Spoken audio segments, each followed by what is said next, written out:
ಸಿದ್ದರಾಮಯ್ಯನವರ ಬಾಲ್ಯ ಸ್ನೇಹಿತ ಕರಿಯಪ್ಪ ಪ್ರತಿಕ್ರಿಯೆಯನ್ನ ಕೊಟ್ಟಿದ್ದಾರೆ. ಪತ್ರದ ಮೂಲಕವಾಗಿ 14 ಸೈಟ್ ವಾಪಸ್ ಕೊಟ್ಟಿರುವ ವಿಚಾರದಲ್ಲಿ ಮೂಡಾ ಪ್ರಕರಣದಲ್ಲಿ ಸಿದ್ದರಾಮಯ್ಯನವರ ತಪ್ಪಿಲ್ಲ. ಹಾಗಿದ್ದಾಗ ಯಾವುದು ತಪ್ಪು? ಮರಿಗೌಡರ ಅಡ್ಡದಾರಿಯ ಕೆಲಸದಿಂದ ಕಳಂಕ ಬಂದಿದೆ ಅಂತಿದ್ದಾರೆ. 1 ವರ್ಷವಾದರೂ ಕೂಡ ತನಿಖೆ ಆಗಲಿ, ರಾಜೀನಾಮೆ ಕೊಡೋದು ಬೇಡ. 40 ವರ್ಷಗಳ ಸುದೀರ್ಘ ರಾಜಕಾರಣ ಮಾಡ್ಕೊಂಡ್ಬಂದಂತಹ ಸಿಎಂ ಸಿದ್ದರಾಮಯ್ಯನವರಿಗೆ ಇದೀಗ ಮೂಡಾ ಹಗರಣ ಬಹಳ ತಲೆನೋವಾಗಿರುವಂಥದ್ದು. ಇಟಲಿ ರಾಜ್ಯ ರಾಜಕಾರಣದಲ್ಲಿ ಭಾರಿ ಚರ್ಚೆಯ ಗ್ರಾಸ ಆಗ್ತಾ ಇದೆ. ಈ ಬಗ್ಗೆ ಮಾತಾಡೋಕ್ಕೆ ನಮ್ಮ ಜೊತೆ ಅವರ ಬಾಲ್ಯ ಸ್ನೇಹಿತರಾದಂಥ ಕರಿಯಪ್ಪ ಅವ್ರನ್ನ ಮುಟ್ಕಿದ್ದಾರೆ.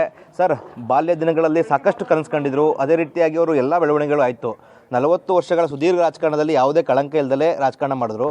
ಇದೀಗ ಅವ್ರಿಗೆ ಮೂಡಾ ಕಳಂಕ ಬಂದಿದೆ. ಏನು ಹೇಳ್ತಾ ಅದಕ್ಕೆ? ಮೂಡಾ ಕಳಂಕ ಅದರಲ್ಲಿ ನಾವು ಯಾವುದು ತಪ್ಪಿಲ್ಲ. ಅವ್ರದ್ದು ಯಾವುದೋ ಒಂದು ದಾರಿ ಒಬ್ಬ ಅಡ್ಡ ದಾರಿ ಮಾಡಿಬಿಟ್ಟ, ಲೋಕಾಯ್ತಿದೆ ಅಡ್ಡ ದಾರಿ ಮಾಡಿಬಿಟ್ಟು ಅವನು ತಪ್ಪಿಸ್ಕೊಳ್ಳೋಕೆ ಆಗಲಿಲ್ಲ. ಮಾಡ್ತಾರ ಮಾಡಗಂಟ ಅದು ಮರಿಗೌಡ ಅಂತ ಅವನಿಂದ ಇದು ಬಂದದು. ನಮ್ಮವನೇ ಅವನು ಬೇರುಂಡಿ ಮರಿಗೌಡ ಅಂತ. ಕೈ ಹಾಕ್ಬಾರ್ದಾಗಿತ್ತು. ನಮ್ಮಲ್ಲೇ ಅಷ್ಟು ಜನ ಬೇರೆ ಜನ ನಮ್ಮ ಜಾತಿಲಿ ಒಬ್ಬನೇ ಆ ಥರ ಮಾಡಿರೋದು. ಬೇರೆ ಒಂದು ದಂಡಲ್ಲಿ ಕಾಂಗ್ರೆಸ್ನವರು ಬಿ ಜೆ ಪಿಯಿಂದ ಹತ್ತಾಗ ಹೋಗಿ ಹತ್ತಿಂದ ಇತ್ತ ಬಂದು ಒಂದು ದಂಡಲ್ಲಿ ಓಡಾಡ್ತಿದ್ದವರೇ ತಂತು ಮಾಡಿಬಿಟ್ರು. ಸೊನ್ನೆ ಈಗ ರಾಜೀನಾಮೆ ಕೊಡಬೇಕು ಅಂತೇಳಿ ಒತ್ತಾಯ ಮಾಡ್ತಾ ಇದ್ದಾರೆ. ಅದ್ರ ಬಗ್ಗೆ ಏನು ಹೇಳ್ತೀರಾ? ಆಗೋದಿಲ್ಲ, ರಾಜೀನಾಮೆ ಕೊಡೋಕ್ಕೆ ಆಗಲ್ಲ ಅಂತ ನಾವು ಹೇಳ್ತಾನೆ. ಅಂದರೆ ಇವಾಗ ಕಳಂಕ ಬಂದಿದೆ, ಇಲ್ಲ ತನಿಖೆ ನೀಟಾಗಿ ಆಗಲ್ಲ ಅಂತ ರಾಜೀನಾಮೆ ಕೊಡಲಿಲ್ಲ ಅಂತ ಅಂದ್ರೆ ಹೇಳ್ತಾರೆ. ಆಗಲೇ ತನಿಖೆ ಎಷ್ಟಾದರೂ ಇನ್ನೂ ವರ್ಷ ಗಂಟೆ ನಡಲಿ ರಾಜೀನಾಮೆ ಅಂದರೆ ಕೊಡಲ್ಲ. ಅವರು ಯಾವುದೇ ಕಾರಣಕ್ಕೂ ರಾಜೀನಾಮೆ ಕೊಡಲ್ಲ. ಅಂದರೆ ಸಿದ್ದರಾಮಯ್ಯ 40 ವರ್ಷಗಳ ಕಾಲ ರಾಜಕಾರಣ ಮಾಡ್ಕೊಂಡ್ಬಂದ್ರು, ಯಾವುದೇ ರೀತಿ ಕಳಂಕ ಇರಲಿಲ್ಲ.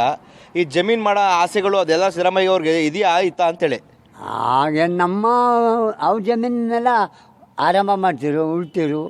ನಮ್ಮ ಜೊತೆಲೆಲ್ಲ ಕರ್ಕೋಗಿ ತೋಟದಲ್ಲಿ ಎಳ್ನೀರು ಪಳ್ನೀರು ಕುಡಿಸ್ಕೊಂಡು ಒಂದಿನ ಭಾನುವಾರ ಬಿದ್ದರೆ ಒಳಗೆ ಕರ್ಕೋಗಿ ಮುಳಿಸ್ಕೊಂಡು ಗಿಳಿಸ್ಕೊಂಡು ಬರ್ತಿರು. ನೀರ ಎಲ್ಲ ಭಾಳ ಖುಷಿ. ಒಂದು ಖುಷಿ ಅಲ್ಲ, ಕೆಟ್ಟ ಮಾತು ಒಂದು ಭಾವನೆಯಲ್ಲಿ ಬರ್ತೀನಿಲ್ಲ.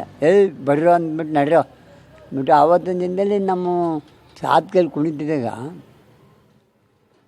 ಈರ್ಕ ಮಾಡಿಬಿಟ್ಟು ಬರ್ರೋ ಅಂದ್ಬಿಟ್ಟು ಸ್ವಲ್ಪ ಬರ್ತಾನೆ ರೈಕ ಒಟ್ಟಿಸ್ಬಿಟ್ರು. ಹೋಗಿ ಒಂದು ತೋಟದಲ್ಲಿ ಕಾಯಿ ಸಮ ಎಳ್ನೀರು ಸಮ ಒಂದು ತಾರೆ ಉದಿಸ್ಬಿಟ್ಟು ಎಲ್ಲಕ್ಕೂ ಕುಡಿಸ್ಕೊಂಡು. ಅಂದರೆ ನಾವು ಕಳೆದ ಬಾರಿ ಬಂದು ಮಾತಾಡ್ತಿದ್ದ ಸಂದರ್ಭದಲ್ಲಿ ಸುಮಾರು ಭಾಗ್ಯಗಳನ್ನ ಕೊಟ್ಟು ಬಡವರಿಗೆ ಹೆಲ್ಪ್ ಮಾಡಿದ್ದಾರೆ ಅಂತ ಹೇಳ್ತಾ ಇದ್ರಿ. ಈಗ ಅದೇ ಸಿದ್ದರಾಮಯ್ಯನವ್ರಿಗೆ ಈ ಒಂದು ಸೈಟ್ ವಿಚಾರವಾಗಿ ಒಂದು ರೀತಿಯಾಗಿ ಕಳಂಕ ಬಂದಿದೆ.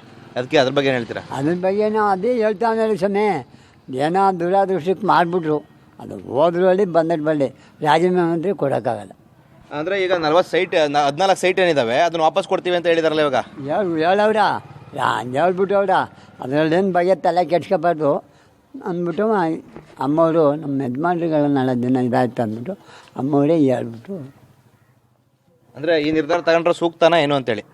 ಸೂಕ್ತನ ಅವ್ರದ್ದು ಮುಂದೆ ಏನು ಮಾಡಿದ್ರೆ ನಮ್ಮ ಹೈಕಮಾಂಡ್ ನಮ್ಮ ಹಿಂದು ಗೌಡ್ರದು ಅಮ್ಮವರು ಪಾಪ ನೊಂದ್ಬಿಟ್ರು. ಈಗ ಒಂದು ದಿವಸ ಅವರು ದೇವಸ್ಥಾನ ಒಂದು ಚಾಮುಂಡಿ ದೇವಸ್ಥಾನಕ್ಕೆ ಬಂದು ಕ್ಯೂನಲ್ಲಿ ನಿಂತ್ಕೊಬತ್ತಿದ್ರು. ಆಗ ಪೊಲೀಸವರೆಲ್ಲ ನಿಂತ್ಕೊಂಡು ಕರ್ಕೋಗಿರೋದು ದೇವಸ್ಥಾನದೊಳಗೆ ಅಂತ ಇದಾಗುತ್ತೆ ಪಾಪ. ಅದಂದರೆ 2 ಸಲ CM ಆದರೂ ಕೂಡ ಇದುವರೆಗೂ ಕೂಡ ಎಲ್ಲೂ ಕೂಡ ಕಾಣಿಸ್ಕೊಂಡಿಲ್ಲ ಪರ್ವತಮ್ಮನವರು. ಅಯ್ಯೋ ಪಾಪ, ಜನ್ಮದಲ್ಲಿ ಒಂದು ಜರ ಕಂಡ್ರು ಅವ್ರು ಕಂಡ್ರಿನಿಲ್ಲ. ಒಂದು ಜರ ಕಂಡ್ರು ನಾವು ಅಮ್ಮವ್ರೆ ನಮ್ಮ ಊರಿನವ್ರೆ. ಇಲ್ಲಿ ಊರಿಗೆ ಬಂದರೆ ಒಂದು ದಿವಸ ಜಾತ್ರೆಯಲ್ಲೇ ಪಾತ್ರೆಲ್ಲ ಊರವ್ರು ನೋಡಿರೋದು. ಇನ್ನೊಬ್ಬರು ಯಾರೂ ಅಮ್ಮ ಕಂಡವರೇ ಇಲ್ಲ. ಅವ್ರು ಕರ್ಕೊಂಡು ತಿರುಗಾಡಿದಿರ್ತಾನೆ ಸಾಹೇಬ್ರು ನೋಡೋಕೆ. ಅಂದರೆ ಒಂದು ಭಾವನಾತ್ಮಕವಾಗಿ ಅಂದರೆ ಪತ್ರ ಬರೆದಿದ್ದಾರೆ ಒಂದು. ಅಂದರೆ ನನಗೆ ಕೊಟ್ಟಂಥ ಅರಿಶಿಣ ಕುಂಕುಮದ ಜಮೀನಿಂದ ನನ್ನ ಗಂಡಂಗೆ ಈ ಥರ ಕಳಂಕ ಬಂತಲ್ಲ ಅಂತ ದುಃಖದಿಂದ ಪತ್ರ ಬರೆದಿದ್ದಾರೆ. ಅದು ನಮ್ಮ ಯಜಮಾನ್ರು ನಾಳೆ ದಿನ ಇದಾಯ್ತದ ಅಂದ್ಬಿಟ್ಟು ಅವರ ಕೊಟ್ಟಿದ್ದ ಬದುಕೆ ಹಿಂದಕ್ಕೆ ಬರ್ಕೊಟ್ರು. ಕಳಂಕ ಬರ್ತದ ಅಂದ್ಬಿಟ್ಟಮ್ಮ ಹಿಂದಕ್ಕೆ ಬರ್ಕೊಟ್ರ. ಅಮ್ಮವ್ರದ್ದೇನೆ ಇದೊಂದೇ ಸೊನ್ನೆ ಮೂಡಾ ಕೆಲಸದಿಂದ ಒಂಚೂರು ನೋವು ಬಂದದ್ದು ಅವ್ರಿಗೆ. ಯಾವ ಕಾರಣದಲ್ಲೂ ಬಂದಿಲ್ಲ. ಇಷ್ಟು ಕರಿಯಪ್ಪ ಅವರ ಮಾತಾಗಿರುವಂಥದ್ದು. ಕ್ಯಾಮ್ರಾ ಪರ್ಸನ್ ಕಾರ್ತಿಕ್ ಜೊತೆ ರೋಹಿತ್ ದೇವರಹಳ್ಳಿ, ಪಬ್ಲಿಕ್ TV, ಸಿದ್ದರಾಮಯ್ಯನುಂಡಿ.